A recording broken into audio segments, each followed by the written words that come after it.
Korea, Finland, and the Buddha Panya Monastery Center. So thank you very much, Ajahn Tha. We are so deeply grateful to you for joining us today, and we are honored to have you with us today. So our first speakers, the keynote speakers, is Venerable Ajahn Tha. I request you to deliver your address. Thank you, Ajahn.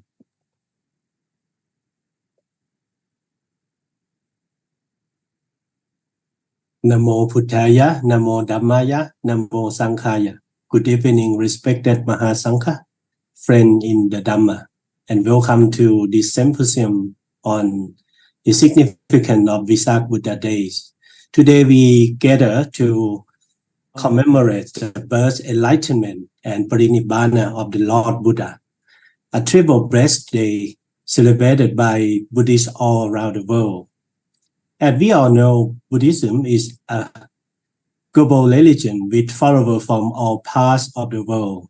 It is a religion that promotes peace, compassion, and mindfulness. And its teaching have spread far and wide. The fact that we have participants from different parts of the world joining us today is a testament to the universalities of Buddha's teaching. I would like to take the moment to acknowledge the challenges that we are all facing in this difficult time.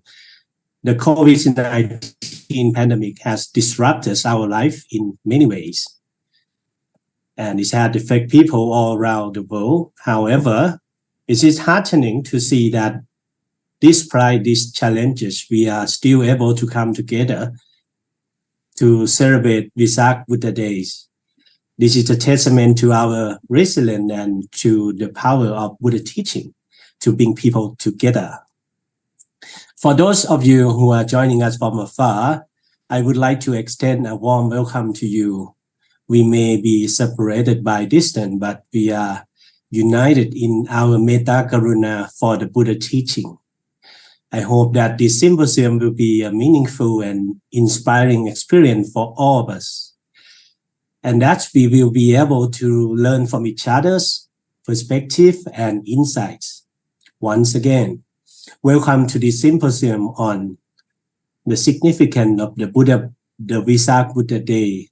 I am honored to be here with you all today, and I look forward to a fruitful and engaging discussion. The light of Buddha is extraordinarily born as Prince Siddhartha. In Lumbini, Nepal, he was designed to become a great king.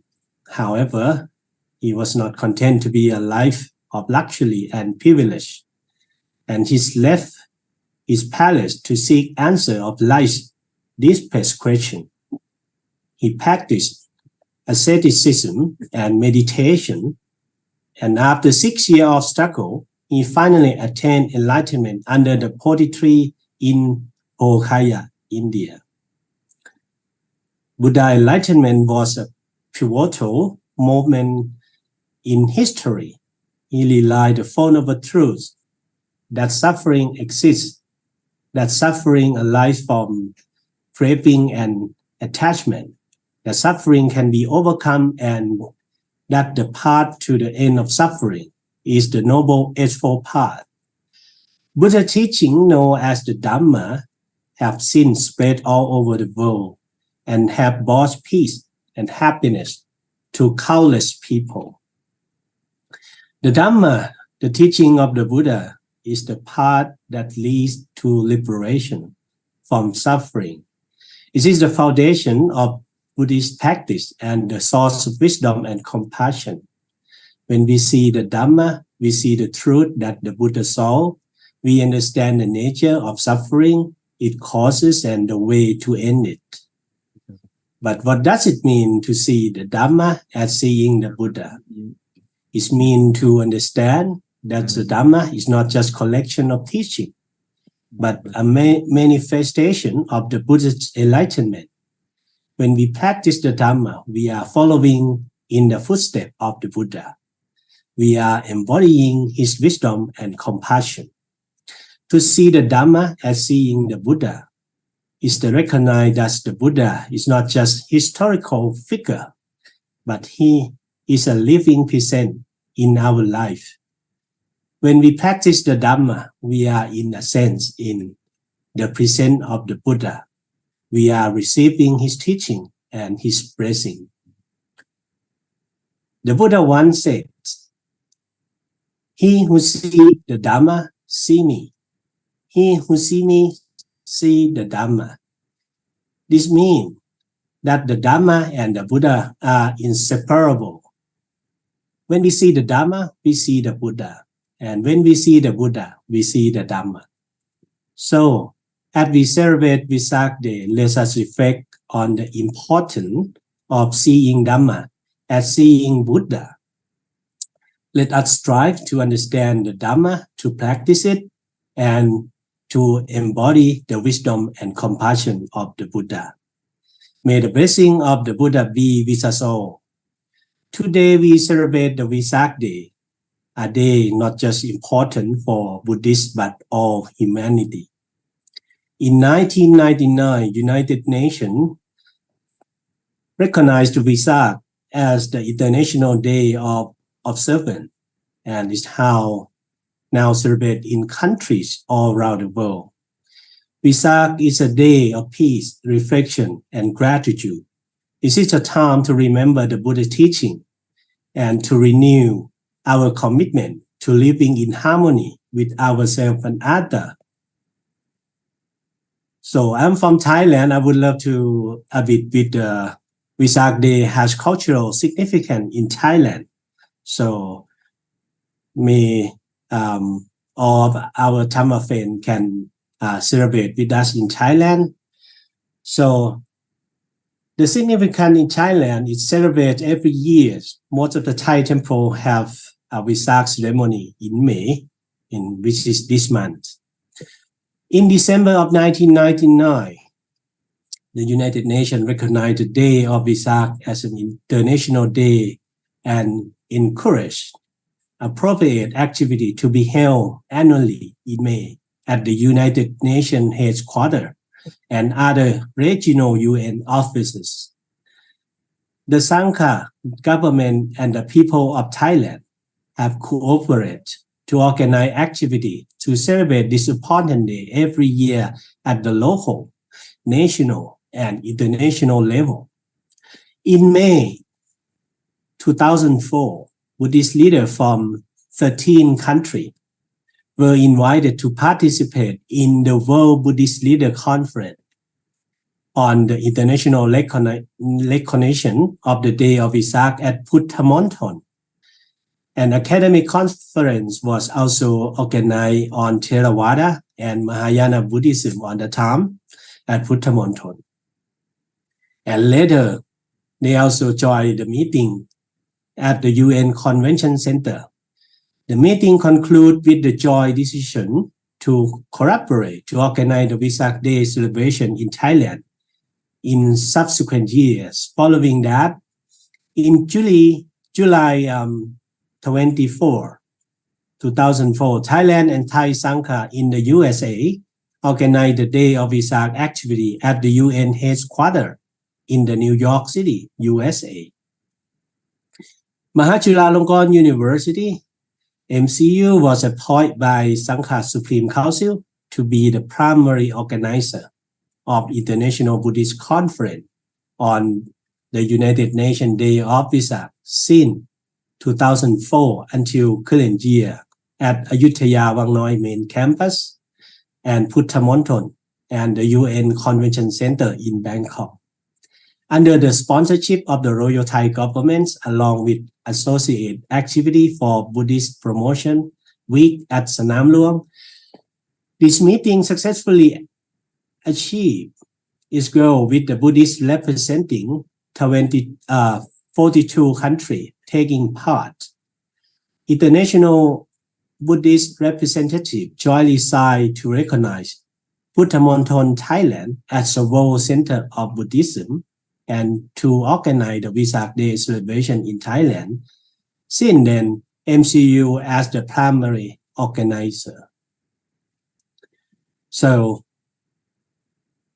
From previous year, it was the 17th United Nations Day of Vesak celebration under the theme of compassion in the time of the crisis.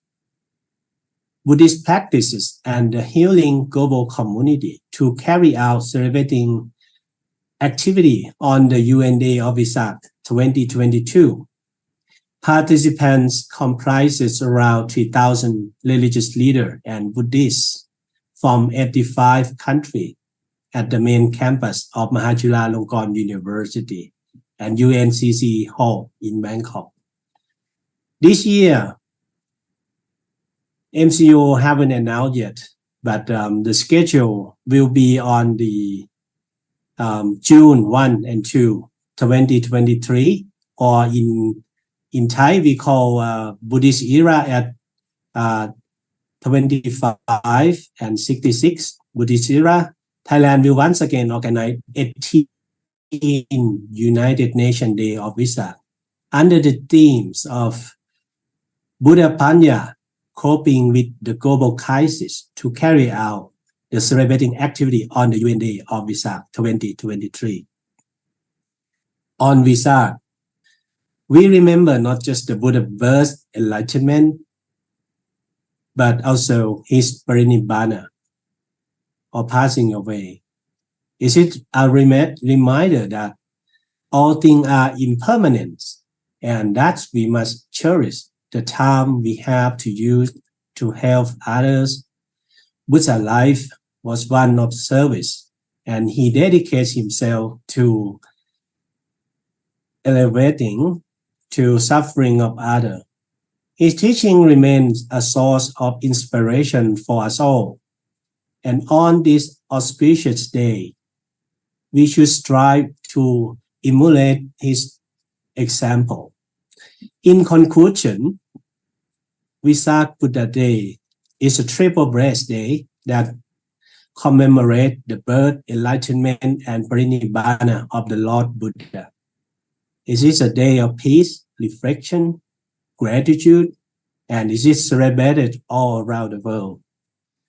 On this day, we remember the Buddha teaching and we renew our commitment to living in harmony with ourselves and others. Let us take inspiration from his life, observe it, and strive to make the world a better place. I would like to take a moment to express my gratitude to Anumodhana. Thank you to all of you for joining this symposium on the significance of Vesak Buddha Day. Your presence and attention have made this event success. I would like to extend special thanks to you, the Mahabodhi Society and Mahabodhi Research Centre in Bangalore, India, for organizing this auspicious symposium. Your hard work and dedication have made this event possible, and we are all grateful for opportunity to come together to commemorate Vesak Buddha Day and explore the teaching of Buddha.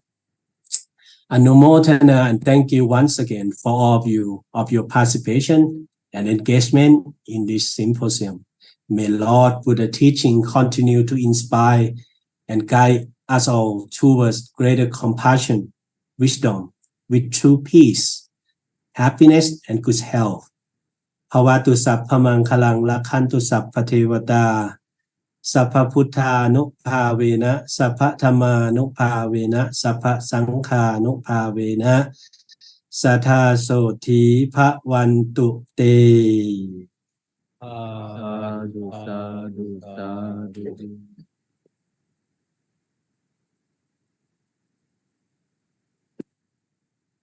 Next speaker.